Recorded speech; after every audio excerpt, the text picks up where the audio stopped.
Be me, just a regular guy. My life before all this was simple, and I liked it that way. My apartment was my sanctuary. It wasn't huge, but it was mine. I had my setup in one room. My living room was for relaxing, kitchen was for cooking. Everything had its place. The routine was solid. Wake up, coffee, work, break for food, more work, video games or a movie, sleep. It was a peaceful existence, a quiet kingdom of one.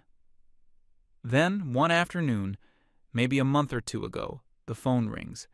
It's my Aunt Pearl. She's one of those people you just can't say no to. She helped my mom out when times were tough, always sends a birthday card with $20 in it, a genuinely good person. So when she sounds stressed on the phone, I'm already mentally preparing to help. She tells me about my cousin Vada. Apparently Vada's living situation fell apart suddenly. Roommate issues, something about the lease. The details were fuzzy. The bottom line was she needed a place to stay, and fast. Aunt Pearl asks if she could stay with me for a little while. Says she'll pay her share of the rent and bills, just needs a roof over her head until she gets back on her feet. I remember Vada vaguely from family gatherings years ago. She was always very passionate, arguing with uncles about politics at the dinner table. My first instinct was to say no. My peace and quiet were non-negotiable. But then Aunt Pearl hits me with the, "You'd be doing me such a huge favor. I'm so worried about her." Couldn't do it. Couldn't say no to her. I sighed and told her fine, Vada could take the spare room. Aunt Pearl was overjoyed, thanked me a dozen times. I hung up the phone and looked around my quiet, orderly apartment. I had a bad feeling, a very bad feeling. She arrived a few days later. I heard the buzz from the intercom and went to let her in. She was standing on the sidewalk with two massive suitcases, a backpack that looked ready to burst, and a cardboard box full of books. I didn't get a good look at the titles, but they all had those minimalist, academic-looking covers. I held the door open for her. She struggled to get the first suitcase over the threshold. I didn't offer to help. Not out of malice, just didn't seem like my problem to solve. My job was opening the door. She eventually wrestled all her stuff inside, huffing a bit. She looked at me, probably expecting some kind of welcome speech. I just pointed down the hallway. "Spare rooms at the end on the left. Wi-Fi password is on the fridge." Then I went back to my room and closed the door. I could hear her dragging her things down the hall, a few thumps and bangs. Then silence. The invasion had begun. The next morning was the first real sign of what was to come. I went to the kitchen to make my usual pot of coffee. And there it was. Taped to the front of my refrigerator were 3 sheets of printer paper.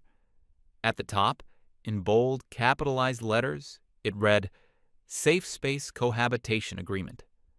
I stood there for a full minute, just reading it. It was a masterpiece of micromanagement. It had sections: preamble, guiding principles, rules of engagement, conflict resolution protocol. Some of the highlights included a detailed chore wheel, broken down not just by task, but by day and time of day. A rule about giving 48 hours written notice before having any guests over. A section on acoustic responsibility, which basically meant no loud noises after 9 p.m. A list of approved communal pantry items versus personal property, with a mandate for clear labeling. And my personal favorite, a clause about mandatory weekly emotional labor check-ins to foster a transparent and non-toxic living environment. I just stared at it. It was more detailed than any rental agreement I'd ever signed. I peeled one corner of it back to get to the Wi-Fi password I'd scribbled on a post-it note underneath. Then I made my coffee and went back to my room. Later that day, she requested a house meeting. She was sitting at the kitchen table with a copy of the agreement and a pen, like she was about to ratify a treaty. I sat down across from her with my bowl of cereal. She launched into a speech. She explained that it was crucial for us to establish clear boundaries and expectations from the very beginning. She talked about mutual respect, emotional safety, and the importance of deconstructing traditional household dynamics. I just nodded along, eating my cereal. She went through the agreement point by point, explaining the reasoning behind each rule. The guest rule was to prevent anyone from feeling unannounced upon in their own home. The chore wheel was to ensure an equitable distribution of domestic labor. The check-ins were to prevent unspoken resentments from festering. It was a long speech. I think I finished my entire bowl of cereal before she got to the end. When she was finally done, she looked at me expectantly, waiting for a debate, for pushback. "So," she said, "do you have any questions or amendments you'd like to propose?" I put my spoon down. "Nope, looks fine." I took my empty bowl to the sink, rinsed it out, and put it in the dishwasher. "Okay, cool," I said. "Well, I've got to get back to it." I walked out of the kitchen. The look on her face was a strange mix of triumph and confusion. She had won, but there hadn't been a fight. She clearly thought I had agreed to abide by her new world order. In reality, I had just agreed to stop listening to her talk. The first test of the system came a few days later, involving the refrigerator. She had gone out and bought a label maker. She spent an entire afternoon organizing the fridge. There were little white labels everywhere. Vada's shelf, vegan. Vada's produce drawer. Communal condiments, needs discussion. It was intense. I didn't care. I bought my own food. A frozen pizza, a six-pack of beer, some sandwich stuff. I put it all on the one unlabeled shelf at the bottom. I never touched her food. I never even looked at it. About a week into this new system, I came home from a grocery run. As I was putting my things away, I noticed her side of the fridge was looking pretty bare. Later that night, around 10 p.m., I heard her in the kitchen. I went out to get a glass of water. She was just standing there, staring into the open refrigerator. Her shelves were completely empty, save for a half-empty jar of almond butter. My shelf had a leftover slice of pizza in a box and some cold cuts. She looked hungry and angry. She looked at my pizza, then at me. I just filled my glass of water and drank it. "Night," I said, and went back to my room. Her rules had created a force field around my food.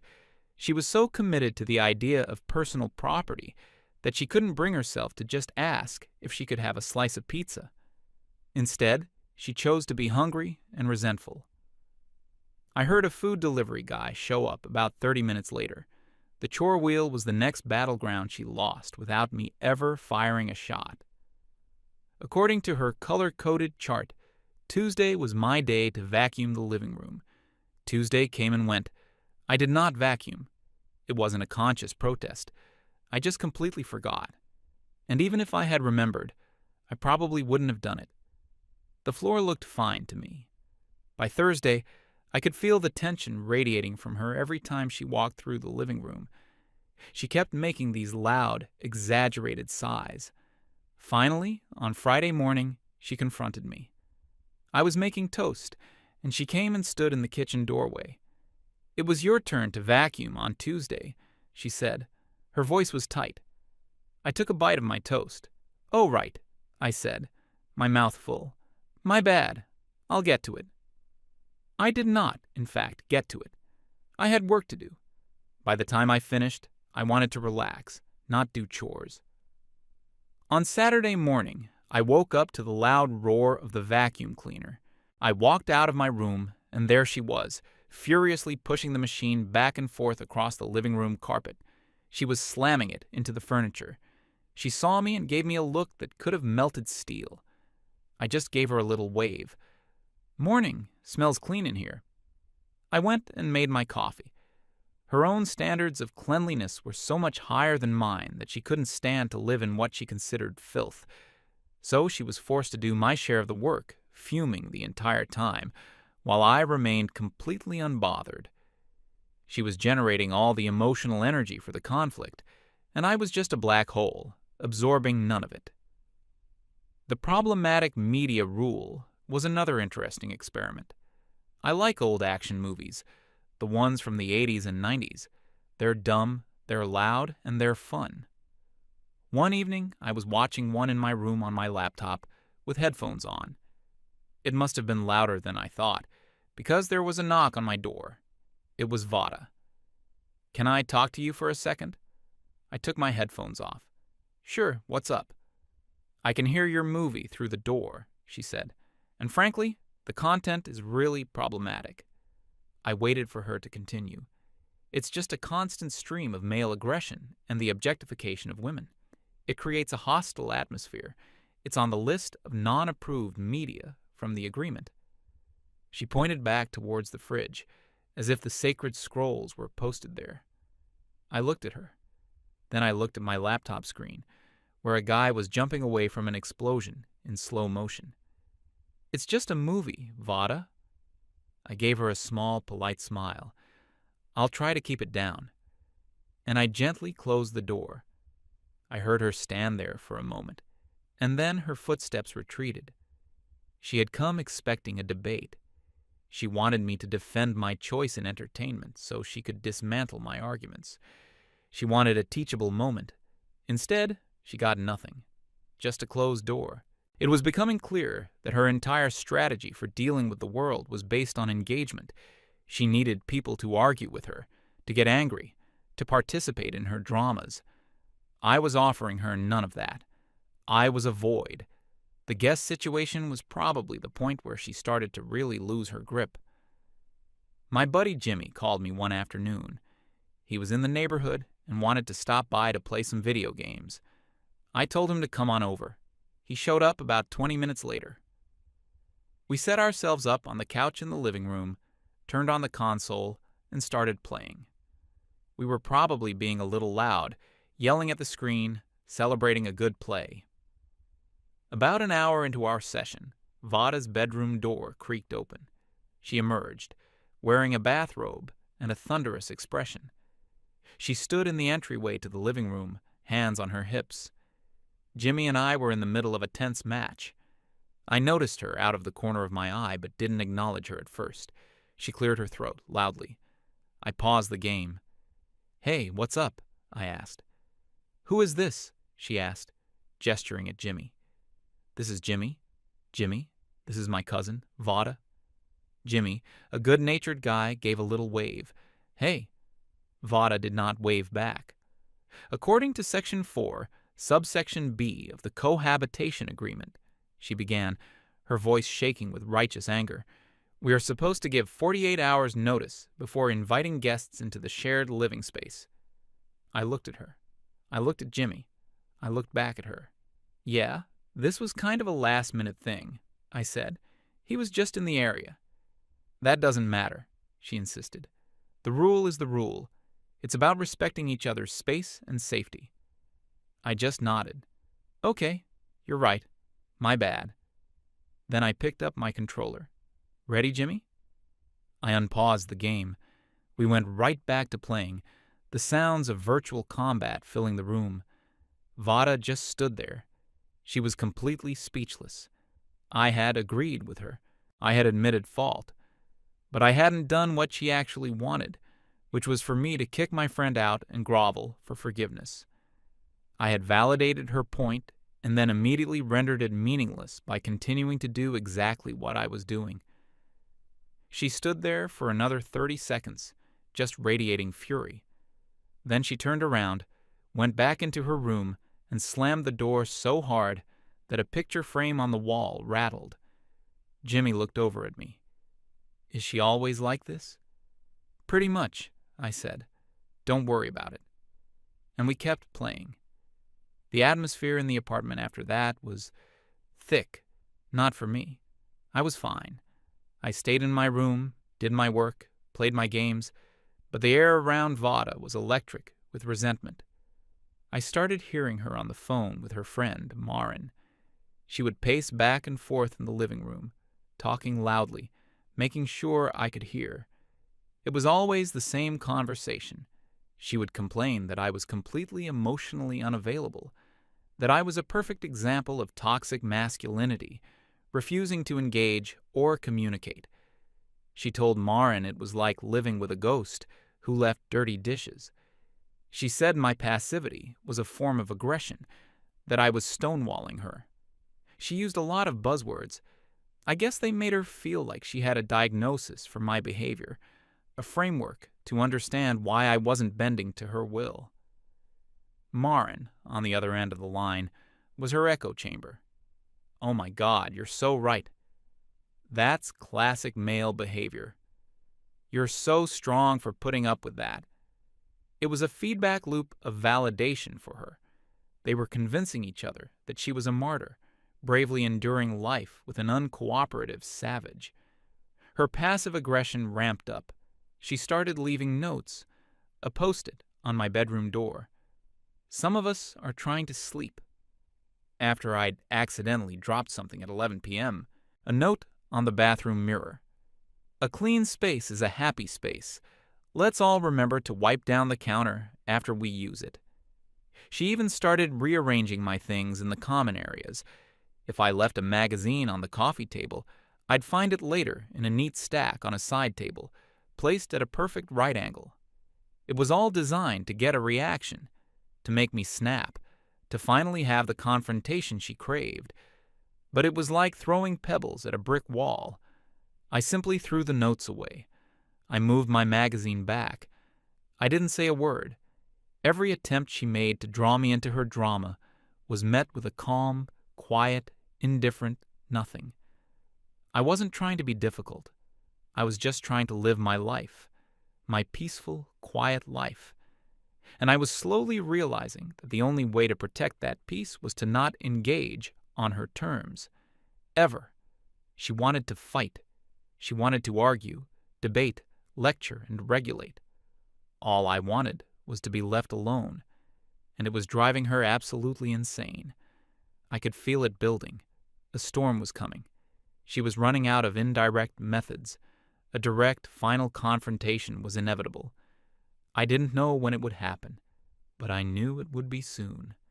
She was like a battery, building up a charge of frustration and anger, and sooner or later she was going to have to discharge it. The breaking point came on a Wednesday, I think. It had been a quiet week, which was unusual, eerily quiet. Vada had been spending most of her time in her room. When she did come out, she wouldn't look at me. She moved around the apartment like a shadow, her silence more aggressive than any of her previous notes or lectures. I knew this was the calm before the storm. She was planning something, a final offensive. I was in the kitchen, making myself a sandwich for lunch.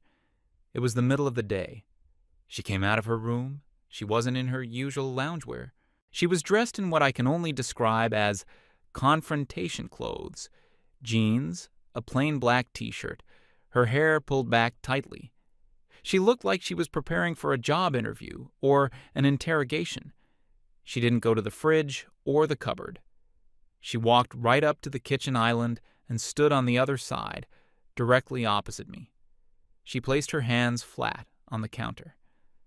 "We need to talk," she said. Her voice was low and steady. All the frantic energy was gone. This was her serious voice. I finished spreading mustard on my bread. "Okay," I said, not looking up. "What's on your mind?" "This isn't working, Gary." I put a slice of turkey on the bread. "What isn't working?" "This. Our living situation. Your behavior." She took a deep breath, like she was centering herself. "I have tried to be reasonable," she started. "I have tried to establish a framework for mutual respect and cooperation. I laid out a perfectly logical, equitable system for us to coexist peacefully, and you have systematically dismantled it through your deliberate inaction." I added a slice of cheese. "You refuse to communicate. You ignore every rule. You treat this home like your own personal hotel, with no regard for the other person living in it. You are passive-aggressive, you are avoidant, and you are creating a deeply toxic environment." I put the other slice of bread on top of the sandwich and pressed down lightly. I finally looked up at her. For the first time, I wasn't just observing her. I was actually listening to the words she was using. Toxic, passive-aggressive, all these terms she was using to label me. It was like she had a flowchart for human interaction, and if you didn't follow the arrows, you were diagnosed as problematic. There was no room in her worldview for someone who just didn't care about the things she cared about. It had to be a pathology. It had to be a malicious strategy. The idea that I just genuinely did not want to participate in her social experiment was inconceivable to her. I picked up the sandwich. "Look, Vada," I said, my voice calm. "I think you're looking at this the wrong way." This seemed to catch her off guard. I was finally engaging. "I'm not trying to be difficult," I continued. "I'm not being passive-aggressive. I'm just living here. You came into my space, and I've let you do your thing. I don't touch your stuff. I stay out of your way. I pay my half of the rent. That's the deal." "The deal involves mutual respect," she shot back, her voice rising. "Right. And I respect you. I respect your right to live here and do whatever you want. Label the fridge, make a chore chart, write a constitution. Go for it. Have fun. But those are your things. They're not our things." I took a bite of my sandwich. It was a good sandwich. You can't just unilaterally decide how another person is going to live their life and then get angry when they don't comply, I said after swallowing. "You wrote those rules for you, not for me. I never agreed to them. I just agreed to let you post them on the fridge." A flicker of something crossed her face. It was panic. The foundation of her argument was cracking. But you said it was fine," she stammered. "In the meeting, you agreed." I said, "Looks fine." Which it did. It's a fine-looking document, lots of bullet points. But that's not a contract. I didn't sign anything. I was just trying to end a conversation I didn't want to have. The silence that followed was heavy. I had just pulled the entire rug out from under her. All the weeks of her building a case against me, of her seeing herself as the righteous enforcer of our sacred agreement. It all vanished. There was no agreement. There never had been. There was just her, and her list of rules. Her face went pale. "So, you've just been... what? Messing with me this whole time?" she asked, her voice small.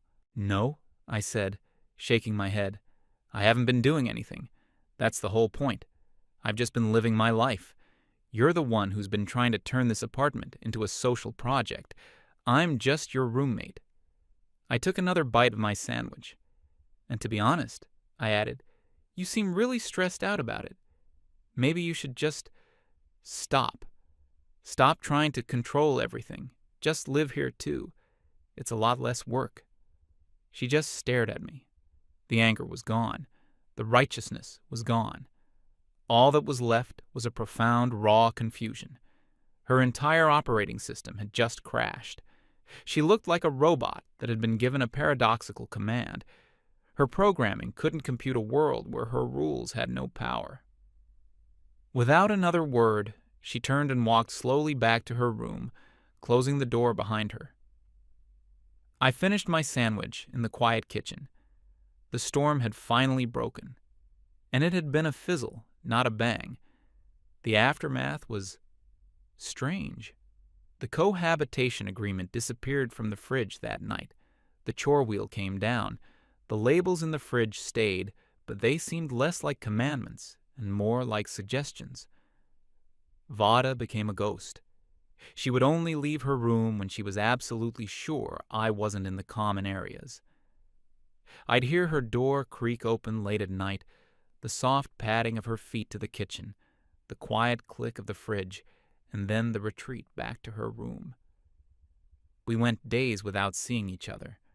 Her loud phone calls with Marin stopped, or at least she started having them quietly in her room with the door closed. The tension was gone, replaced by a deep, awkward emptiness. It wasn't hostile. It was just nothing. We were two strangers living in the same building, sharing a kitchen. One afternoon, I was walking down the hall, and her door was slightly ajar. I heard her voice. She was crying. It wasn't loud, dramatic sobbing.